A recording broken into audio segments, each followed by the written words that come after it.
মই প্ৰথম চাকৰি জীৱন আৰম্ভ কৰিছিলোঁ দলামৰা চাহ বাগিচাত। এইখন দলামৰা চাহ বাগিচাৰ এখন সৰু চাইনবোৰ্ড আপোনালোকক মই দেখুৱাইছোঁ। তেতিয়া আছিল 1982 চন ছেপ্টেম্বৰ মাহৰ 1 তাৰিখে মই ইয়াতে চাকৰি জীৱন আৰম্ভ কৰিছিলোঁ।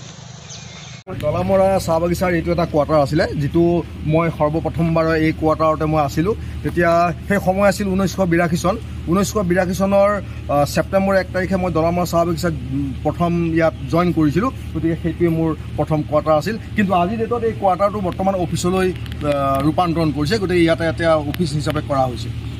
অসমৰ কাৰ্বি আংলং জিলাৰ দলামৰা এখন সৰু ঠাই। এই সৰু ঠাইডোখৰতে এয়া হ'ল এভাগ নামঘৰ। এই নামঘৰৰ ভেটিতেই এটা দিনত মোৰ জন্ম হৈছিল। এয়া মোৰ জন্ম ভেটিভাগ। ইমান তুমি মোৰ যোগে যোগে ভতিজা নিচিনা হৈ থাকিবা দেই, মনত ৰাখিবা। কিন্তু মই তোমাক এই কথাটো আজি ক'লোঁ, তুমি মোৰ ভতিজাই সদায়।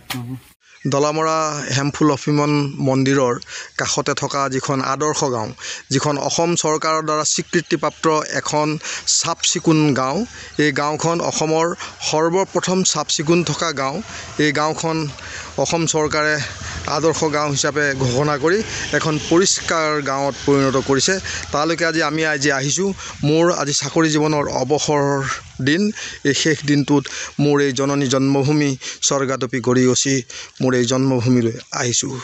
যিহেতু মোৰ জন্ম হৈছিল দলামৰাত 1961 চন মাৰ্চ মাহ 11 দিনত মোৰ এই দলামৰাৰ এই ভূমিতেই জন্ম হৈছিল। লগত মোৰ এয়া সৰু ছোৱালী প্ৰিয়া।